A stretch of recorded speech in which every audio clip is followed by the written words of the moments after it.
B'siyata d'Ishmalia, Masechet, Bava Metzia, Daf Kuf Gimel, nous commençons Daf Kuf Bet, Amud Bet, 9 lignes avant la fin. Baou Minem et Rabbi Yannai. La Gemara nous rapporte ici un problème qui a été soulevé à Rabbi Yannai. Socher Amar Natati. Le Socher dit, j'ai payé.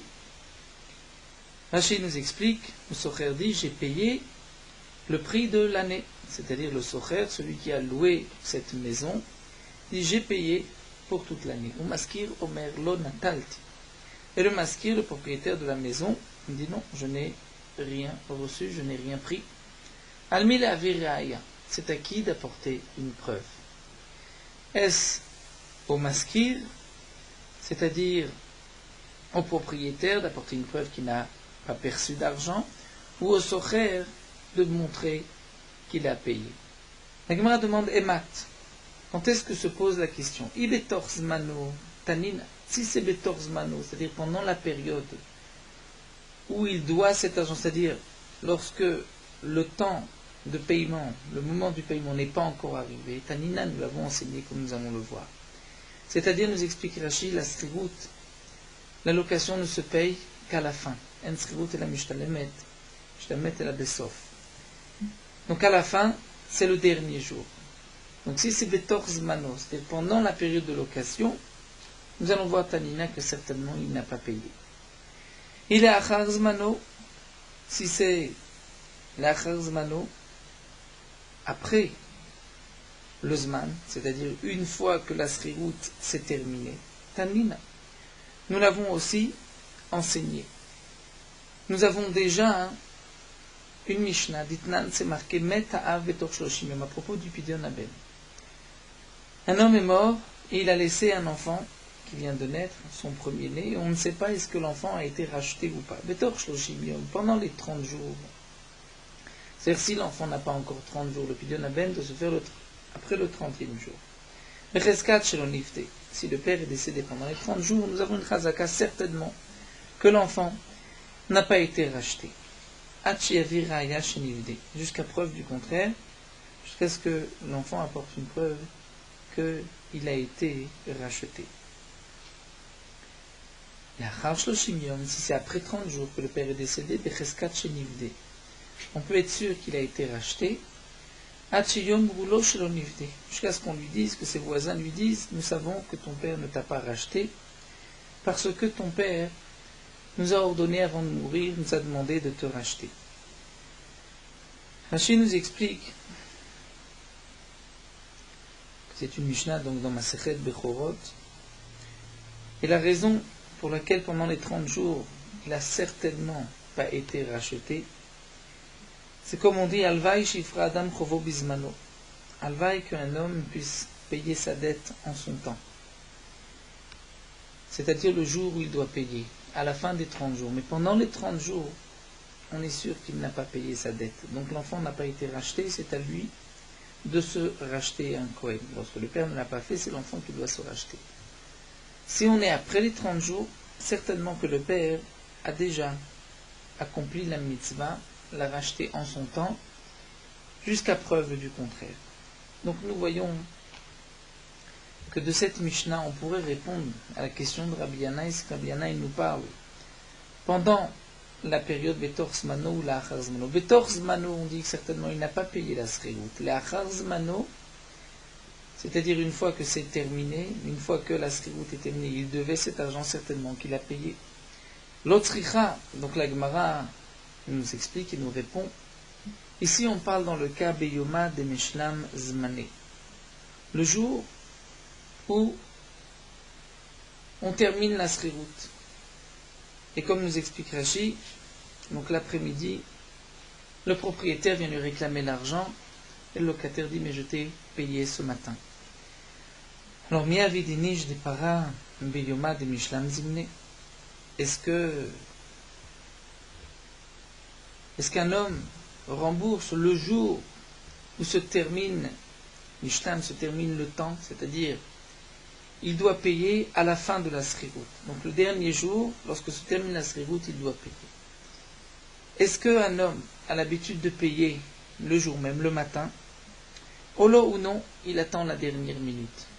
Ça, c'est le problème qui a été posé à Rabbi Yannai. Amar, lui, il aura répondu, Rabbi Yochanan, Tanitoua, nous l'avons enseigné. C'est marqué Sachir Bismano Nishba Venotel. Un Sachir, un employé, le jour où il termine son travail, lorsqu'il vient réclamer son argent, et que le propriétaire dit « mais je t'ai remboursé », les Chachamim ont institué que le Sachir Bismano, si c'est le jour même, Nishba Venotel, il va jurer qu'il n'a pas reçu son salaire et il prendra son salaire. Rachid nous explique que ceci fait partie des rares cas où on est Nishba Venotel. Normalement on jure pour être patour, pour ne pas payer. Mais jurer et prendre, ce sont des cas exceptionnels lorsque les Chachamim ont institué qu'il va jurer et prendre, comme dans ce cas-là, parce que les Chachamim savent que le balabait, le propriétaire, est occupé avec ses employés, donc lui pense qu'il a remboursé à l'un, lorsqu'en vérité il n'a remboursé qu'à un autre. Donc c'est pour cela que les Chachamim ont permis, cette fois-ci exceptionnellement, au Sachir, à l'ouvrier, de jurer et de prendre. Sinon le balabait aurait pu jurer et dire non, je ne te dois rien, je jure et il est patour. En tout cas, nous voyons ici que Sachir ou Deramour Rabbanan Shuvo Alea, c'est le Sachir, l'ouvrier, où là les Chachamim ont imposé une chevoie sur lui. Pourquoi Mishum de Balabait Taroud de Poalav, étant donné que le Balabait est Taroud et préoccupé par ses ouvriers. Donc le Balabait ne sait pas est-ce qu'il a payé ou pas. Donc on va dire le Sachir, toi tu jures et tu prends ton argent. Avalacha, mais ici, c'est-à-dire dans un autre cas, dans le cas du Socher, même le dernier jour, si le Socher dit j'ai remboursé, on le croira. On le croira, et Meheman, il est cru Bishwa, mais il doit jurer, tandis que c'est une Shuvat Eset. C'est-à-dire que le masqué, le propriétaire, lui dit tu ne m'as pas remboursé, tu ne m'as pas payé la location, lui dit j'ai payé, donc il est Kofer Bakol, il doit jurer. Mais en tout cas, puisque nous voyons que pour le Sachir, le jour où il termine, lorsqu'il vient réclamer son argent, normalement le Balabait, on devrait le croire, lorsqu'il dit j'ai remboursé, j'ai payé mon ouvrier. Seulement, étant donné qu'il est préoccupé, les Chachamim m'ont dit ce n'est pas à lui de jurer, c'est à l'ouvrier. Mais dans un cas semblable, on dira que le jour même, celui qui dit j'ai payé, on le croit, donc le Socher, on le croira. Amar Rava, Amar Rav Nachman, Agma poursuit, Rava du nom de Rav Nachman, Ayman de Oger le Betel Chavre, un homme qui a loué sa maison à son ami, le Eser Shanim pour 10 ans. Le Katav le Shtare, il lui a écrit un shtar, comme quoi il lui loue la maison pour 10 ans. Mais ce n'est pas marqué dans le shtar quand est-ce que la location a commencé. Après 5 ans, Marley il lui dit Nakita Tramesh Shanim, ça fait déjà 5 ans que tu habites chez moi, il te reste encore 5 ans. Et l'autre lui dira par exemple non, ça ne fait que 3 ans que j'ai habité ici. Eh bien, Meheman, on le croira. On le croira. Qui on croira, Rachid dit, c'est le Balabait. Le Balabait, le propriétaire. Pourquoi? Étant donné que le terrain est Becheskat Be'alim. Donc lorsque nous avons un Safek, on dit Becheskat Be'alim. Donc le propriétaire, à la Chazaka, on le croira, puisque lui dit que ça fait 5 ans, on croira que ça fait 5 ans. Donc il lui restera au locataire que 5 ans. Amalé Ravacha Medifti di Ravina, Ravacha Medifti di Ravina, Ela Meata, si c'est ainsi. Alors, Osve Meazouze Bishtara, lorsqu'un homme a prêté à son ami 100 zouz avec un shtar. Va Marley, et ensuite, celui qui a emprunté le lové lui dit Perati Rapalga, je t'ai remboursé la moitié. Achiname de Meheman, est-ce que là tu diras aussi que c'est lui qu'on croit parce qu'il a Cheskat Mamon, l'argent est chez lui? Marley lui a dit Achiashta, c'est différent. Atam là-bas shtar le Gouvainekae. Dans le cas de celui qui emprunte le shtar, pourquoi on a écrit un shtar?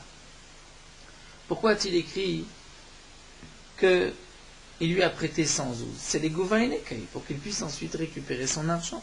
Ok, mais il t'a déparé, si vraiment le lové a remboursé, il aurait dû écrire sur le shtar le lové a remboursé 50. Iname, ou bien Mirtavale Atavra, lui écrire un chovar, un reçu. Donc, puisqu'il y a un shtar, il n'y a pas de reçu, rien n'est marqué, c'est pour cela qu'on ne le croit pas, et il devra payer 100. Avalacha, mais dans le cas du shtar, de la location d'une maison. Amarle, il va lui dire, en vérité, le shtar que tu as dans les mains, où c'est marqué que tu peux rester dans ce terrain 10 ans, ce shtar-là n'est pas une preuve pour te permettre de rester encore 7 ans, puisque tu dis que tu n'étais là que 3 ans. Pourquoi je t'ai écrit un shtar? Pour ne pas que demain tu dises que tu as acheté cette maison. Donc, c'est pour cela que je t'ai écrit un shtar. Lorsque demain tu diras cette maison m'appartient, tu diras non, tu ne l'as pas achetée, tu l'as louée. Il y a un shtar que cette maison a été louée pour 10 ans, mais ce shtar ne sert pas de preuve que tu pourras rester 10 ans éternellement quand tu veux et dire que je viens à peine de rentrer. Donc c'est différent du shtar milva, parce que le shtar milva est la preuve qu'il n'a pas remboursé, sinon il aurait dû marquer dans le shtar ou écrire un reçu. Alors que ce shtar ici n'est pas une preuve qu'il n'a pas encore terminé les 10 ans, c'est une preuve pour le maskir, pour le propriétaire, que le terrain n'appartient pas au socher. Amar Rav Nachman poursuit, nous donne un autre enseignement. Shoel Adam betuvo leolam. Un homme qui voit, nous dit Rashi, un keli chez son ami, lui dit, est-ce que tu peux me le prêter betuvo? C'est betuvo tant qu'il est bien, tant qu'on peut l'utiliser. Et le machi, le propriétaire, lui dit oui, il accepte. Eh bien c'est leolam. C'est-à-dire que le shoel pourra le garder tant que cet objet peut être utilisé. Si c'est un outil, tant qu'on peut l'utiliser pour cette melacha, tant qu'il peut contenir, puisque betuvo, nous dit Rashi, signifie tant qu'on peut l'utiliser, on peut en profiter. Donc même si le shoel, celui qui emprunte, lui rend, il dit mais comme tu me l'as prêté betuvo, donc c'est éternellement, donc je te le donne et tu me le rends juste après. Amar Rav Mari Barad bat Shmuel, Rav Mari, le fils de la fille de Shmuel, dit Vehu dekane minim, à condition qu'il y ait eu un kinyan. C'est-à-dire que le Béalim, les propriétaires se sont engagés à lui prêter. Donc là, il y a eu un engagement, il est chouette. De la même manière que lorsque Reuven emprunte à Shimon un cli pour 30 jours, pendant les 30 jours, Shimon ne peut pas réclamer ce cli, lui dire mais c'est mon cli, je ne veux plus te le prêter. Il l'a prêté, il y a un kinyan, il ne peut pas revenir pendant les 30 jours. Donc là, Betouvo, c'est comme s'il lui avait dit à jamais. Amar Rav Mari Berid Ravashi, le fils de Ravashi dit, ou Me'aderle Kate. Mais au cas où le Keli s'est abîmé et qu'il ne pourra plus l'utiliser, dans ce cas-là, il devra lui rendre les morceaux. Puisque ce n'est pas un cadeau qui lui a été donné, c'est juste qu'il a emprunté ce Keli. Donc Betouvo signifie tant qu'il est utilisable. Une fois qu'il s'est abîmé, il rendra les morceaux. Amar Rava, Rava poursuit, nous enseigne un homme qui dit à son ami Ushnan, prête-moi Mara, une pioche lemir pakbe, pour creuser Haï Pardissa, ce champ. Rafikbe Haou Pardissa. Donc il lui a prêté pioche, il lui a prêté une pelle pour creuser dans ce jardin. Mais il ne pourra pas l'utiliser pour un autre jardin. Mais dans le cas où il lui a dit, j'ai besoin de creuser dans Pardissa, il n'a pas dit ce Pardès, mais un jardin. Eh bien, Rafik des Kol Pardissa des Bey. Il peut creuser avec dans n'importe quel jardin qui lui appartient et un jardin de n'importe quelle taille. Lorsqu'il lui a dit Pardisser, c'est-à-dire je veux emprunter cette pioche pour Pardisser, c'est-à-dire des jardins au pluriel, alors Rafik Veazil Kol Pardisser, le Shoel, peut creuser avec tous les jardins qui lui appartiennent. Et bien sûr, le machi, le propriétaire, ne peut pas lui dire rends-moi ma pioche, puis tu me l'as prêté pour tous mes jardins. Ou m'adère les katé, et au cas où la pioche s'abîme, tu rendras les morceaux. Amar Rav Papa nous dit Haïman d'Amar le Chavri, un homme qui dit à son ami Oshlan Aï Garguta, prête-moi Garguta, c'est un puits d'eau de source qui permet d'arroser les champs. Venafla, et le puits s'est effondré et tombé. L'Obanela, il n'est pas obligé de le reconstruire.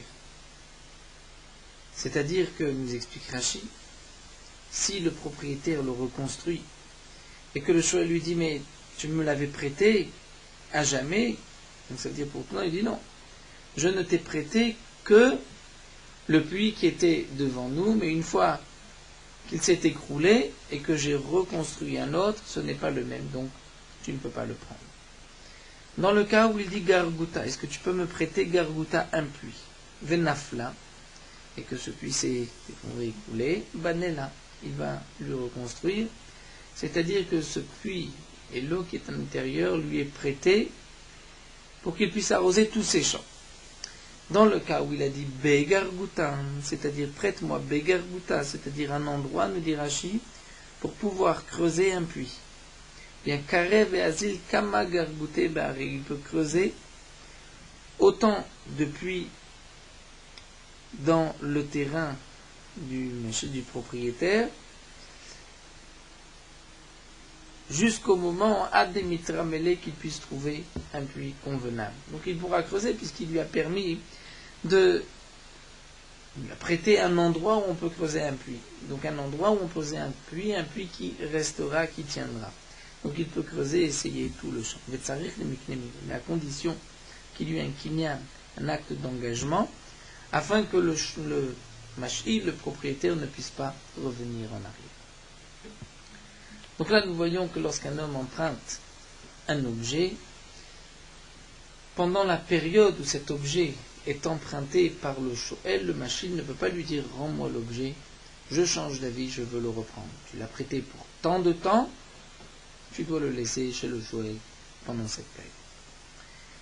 La Gemara continue avec une nouvelle Mishnah, Maskir Bait Lechavero. Un homme loue une maison à son ami, Venafal, et la maison s'est écroulée. Chayav Lamidlo Bait. Il doit, pour la période de location, lui reconstruire une maison, lui donner une maison. Aya Katan, si la première maison était petite, le Yaseno Gadol ne pourra pas la faire grande. Gadol, grande, le Yaseno Katan pourra la faire la petite. C'est-à-dire que le Socher peut dire, moi je ne veux pas une grande maison, ou je ne veux pas une petite maison, je veux la même. Echad le Yaseno Shnaim, si c'était une maison, il ne pourra pas en faire deux. Shnaim, deux maisons, le Yaseno Echad, il ne pourra pas en faire une seule.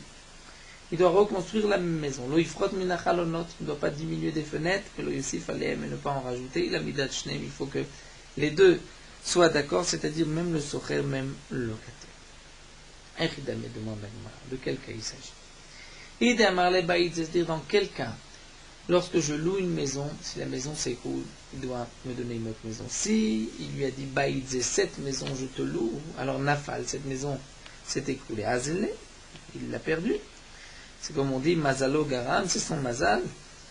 Je t'ai loué cette maison s'est écroulée, c'est fini, je ne suis pas obligé de la reconstruire. Idamar le Baïd Stam, mais si il lui a dit une maison Stam, une maison, je te loue une maison. On demande à Gemara, Echad Amaïlo Yasenu Shnaim.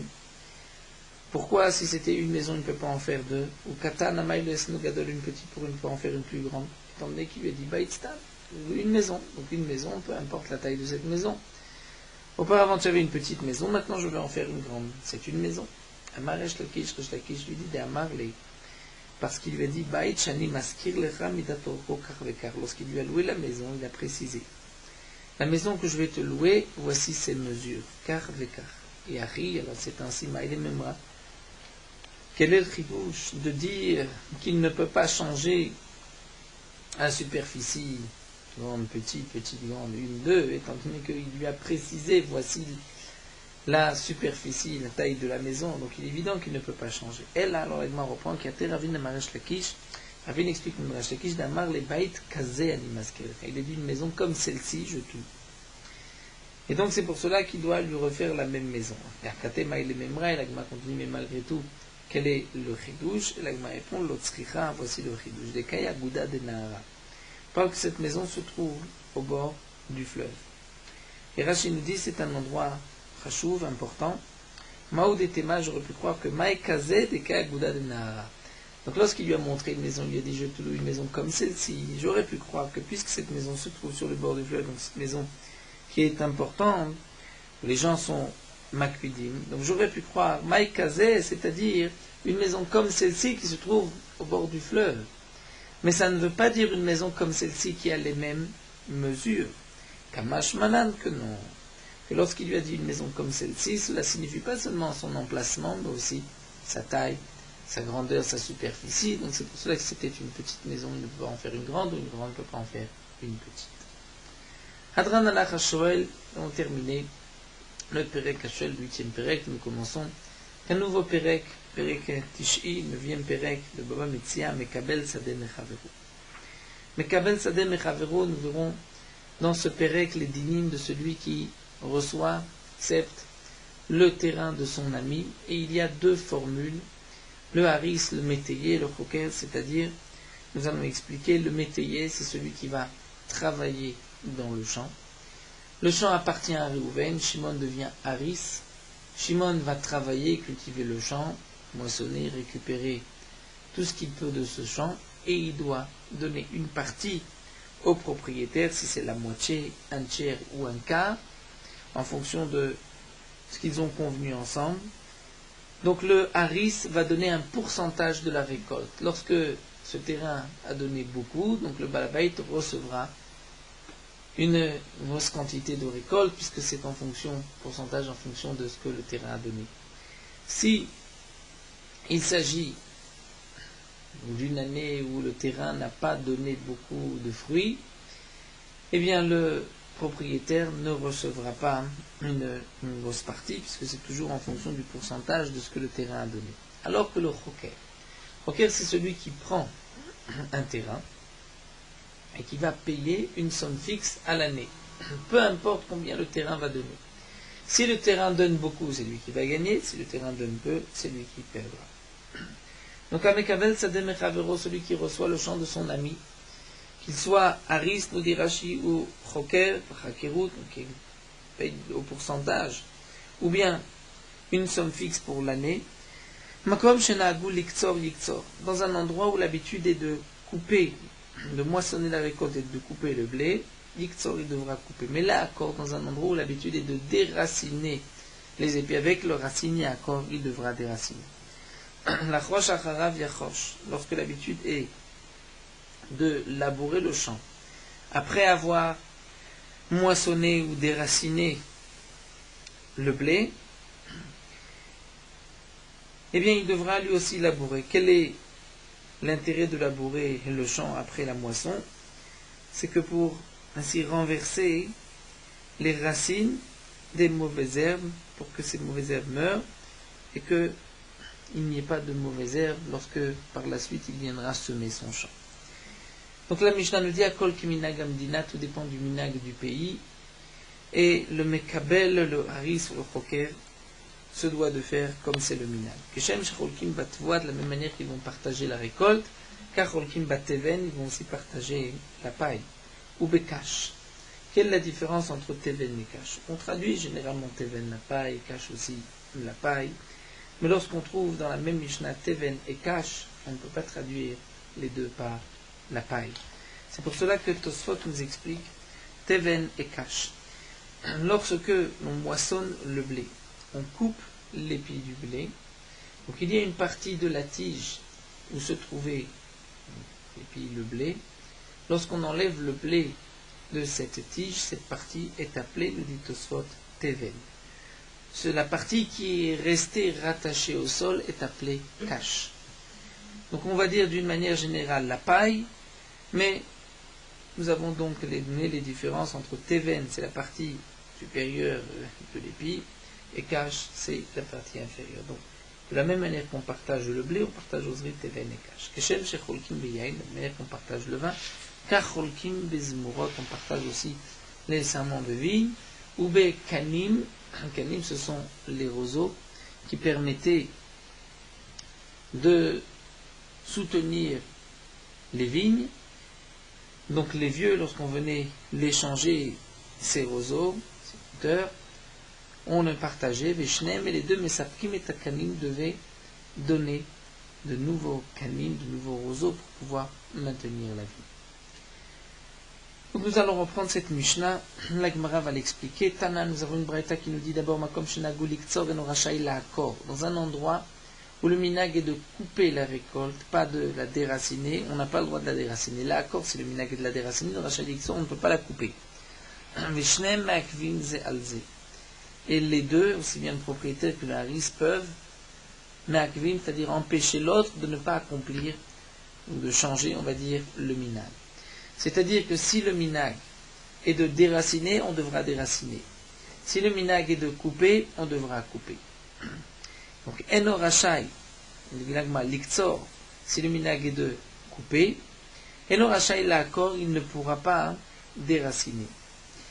Hayamar baina ditaven liarae, vayamar lo matzina l'accord. La Gemara vient nous expliquer pourquoi l'un viendrait dire je veux déraciner et l'autre s'opposerait. Dans le cas où le minag de l'endroit est de couper la tige, donc la partie de cache reste sur le sol, on n'a pas le droit de la déraciner. C'est-à-dire que Hayamar baina ditaven liarae. Hayamar, dit Rashi, si le minag est l'iktsor de couper la récolte, et que le haris veut déraciner, eh bien, Hayamar, le propriétaire, peut lui dire non, je ne veux pas que tu déracines, que tu enlèves toute la paille. Pourquoi?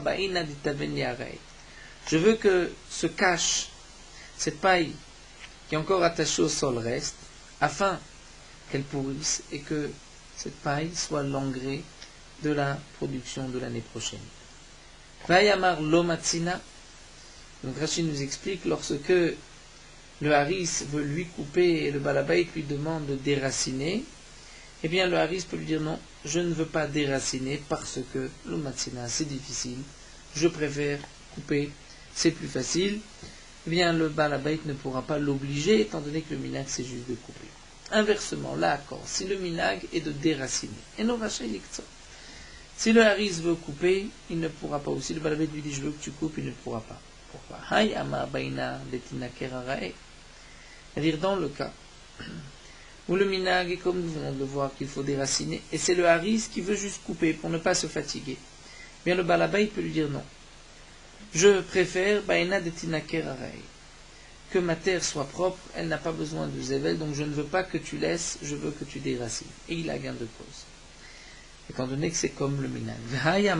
Ou dans le cas inverse, où l'ouvrier veut déraciner comme le minag de l'endroit. Le balabait lui dit non, je préfère que tu coupes, que tu laisses de l'engrais.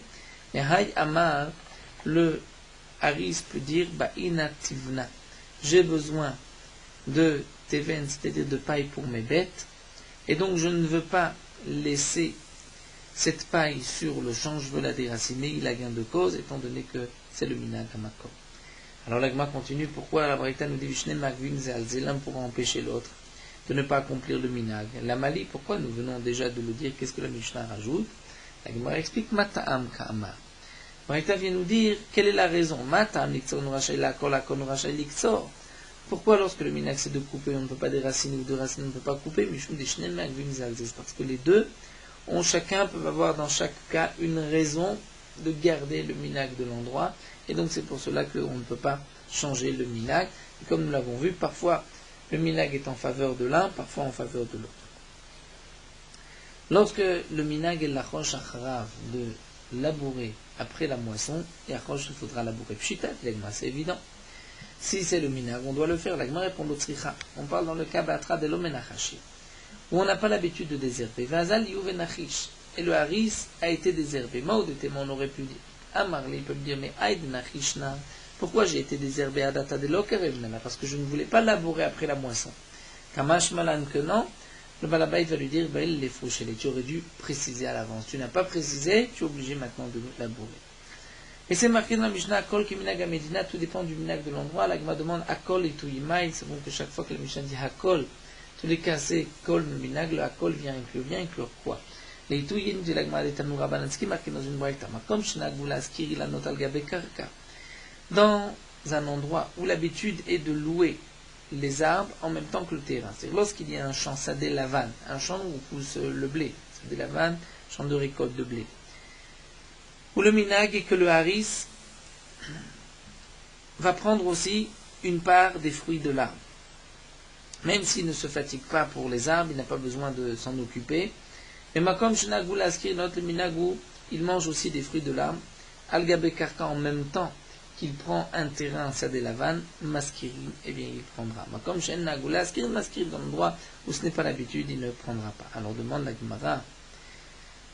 Juste Rachid traduit que signifie Maskirim, c'est-à-dire c'est comme s'ils ont été loués, c'est comme s'il lui avait donné l'arbre et donc il pourra manger les fruits. En tout cas, on voit que tout dépend de l'endroit. Demande la Gemara, comme Shen Nagoula, Maskirim, Pshita. On vient de dire qu'à l'endroit où l'habitude est que lorsque je prends un Sadelavan, s'il y a des arbres, je peux aussi bénéficier de ces arbres. Donc, Maskirim, ils sont loués, je peux en bénéficier. Pshita, c'est évident, dit l'agma, quel est le chidouche, c'est le minag. L'agma répond l'autre sricha. Dekula maya ave betilta. On parle dans le cas où les gens ont l'habitude de donner un haris à condition de recevoir un tiers. C'est-à-dire que le haris prend 2 tiers et le balabait, le balasadé prend 1 tiers. Ve'azal yu, et là le balasadé a été ve'yave beriva et a donné 3 quarts au haris et lui ne prendra que 1 quart. Donc moi, au détéma, j'aurais pu dire qu'étant donné que, ici, c'est vrai que le minag est de laisser au haris manger les fruits des arbres qui se trouvent dans ce champ. Mais on voit ici que le propriétaire laisse 3 quarts au haris au lieu de 2 tiers. Donc j'aurais pu croire des Amarlé que le propriétaire lui dit, mais aïe, pourquoi j'ai pris moins? C'est à dater de l'Yevnelecha Begilanot, c'est-à-dire j'ai pris moins, je t'ai laissé plus. Batsrelecha, pour quelle raison? Parce que je voulais garder moi les fruits, donc je t'ai laissé plus de récolte, à date de l'Yevnelecha Begilanot, à condition que tu ne prennes pas des fruits de l'arbre. Kamash malan, que non. Étant donné que c'est le minag, le haris peut dire Ibaïl et les frouches. Et tu aurais dû préciser que tu me donnes 3 quarts et tu ne prends que 1 quart, donc tu diminues ta part, que c'était dans l'intention que je ne prenne pas des arbres, des fruits de l'arbre. Tu ne l'as pas dit, eh bien je pourrais prendre des fruits de l'arbre. On revient à cette braïta, nous avons vu Makom Shnabu Shelo Laskirin Maskirin, dans un endroit où l'habitude est qu'on ne donne pas les fruits de l'arbre, eh bien on ne donnera pas dans ce cas-là les fruits de l'arbre. Pshita, c'est évident, puisque c'est le minag Makom. Moi, répond l'autre sricha. Le chidouche, c'est des koulam, mais câblé périva. Dans le cas où le propriétaire donne au haris 3 quarts et lui ne prend que 1 quart, et là le haris a accepté qu'il a betilta de ne prendre que 2 tiers. Donc là c'est le haris qui a fait un effort vis-à-vis du propriétaire. Et donc là le haris veut manger des fruits de l'arbre, alors que ce n'est pas le minag. Maud était ma, j'aurais pu croire à Marley, le haris peut lui dire, aïe pourquoi je t'ai rajouté? Tu ne devrais prendre qu'un quart et je t'ai laissé 1 tiers. C'est en vérité, à la tête je voulais que tu me donnes la possibilité de manger les fruits de l'arbre. Kamash malan, que non. Des bails les frouches. Étant donné que le minag c'est de ne pas prendre les fruits de l'arbre, si vraiment il voulait les fruits de l'arbre, il aurait dû le préciser. Nous avons vu dans la Mishnah que Shem Chokim Batvoa, car Chokim Beteven Bekash, de la même manière que le haris, les balabait vont partager la récolte, ils vont aussi partager la paille. Amar Rav Yosef Bebabel Neyu. Yosef dit qu'en Babel, le minag était de Loya Evet Tivna l'haris, et qu'on ne donnait pas le Teven la paille au haris. Quelle est la nafkamina de cet enseignement? Agma nous dit parce que si tu vois un homme qui donne, sache que c'est un homme qui est généreux, qui a bon œil, mais ce n'est pas une preuve, on ne peut pas fixer le minag à partir d'une seule personne, parce que le minag en Babel c'est de ne pas donner le texte. Amar Rav Yosef nous enseigne du bourg, vetafta varkavata. Rachid nous explique. Tout autour du champ, on a l'habitude de creuser un peu dans la terre et de mettre de la terre, mettre un petit monticule de terre sur les côtés, ce qui permet de délimiter le champ. Donc cette bourra, on le mettait une première fois, et ensuite lorsque ces limites étaient écrasées, donc on rajoutait cette tafta la deuxième fois, et encore une troisième fois on mettait arkavata. Donc, Bourra, Vetafta, Barkevata, donc les 3 fois où on va un petit muret, petit monticule de terre sur les limites du champ. Vekane de Chizre, et les canim, les roseaux, qu'on enfonce dans la terre pour ensuite pouvoir permettre de mettre comme clôture des kotsi, une sorte de ronces, ou bien on va mettre des planches. Ça, des balabait, ceci incombe au balabait, au propriétaire du terrain, de préparer ce monticule, ce contour sur les limites du terrain et aussi ces roseaux qui vont permettre de mettre la barrière. Mais chizra gouffé, c'est-à-dire les ronces ou la barrière elle-même, les harissa c'est au haris, c'est au métayer de payer et de l'annuler. Klala démité, voici la règle sur ce dinim-là. Kol ikar blama de balabait. L'essentiel de blama. Blama, Rashi traduit l'essentiel de la shmira. Ce qui est nécessaire. C'est impossible de rester sans une telle shmira, ça c'est au balabait. Mais tiruta yeterata. Mais tiruta yeterata, ce qu'on rajoute en plus, ça c'est au haris.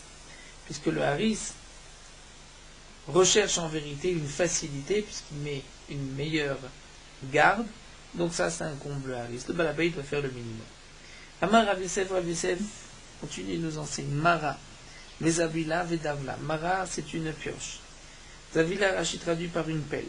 On suit le Targum Malaz de Rashi, pioche, pelle, vedavla, c'est un seau pour arroser le champ, d'un arrosoir. Vezar Nuka, c'est une outre pour puiser de l'eau, là où on avait l'habitude de puiser avec une outre, des balabait. C'est le balabait qui doit la porter pour le champ.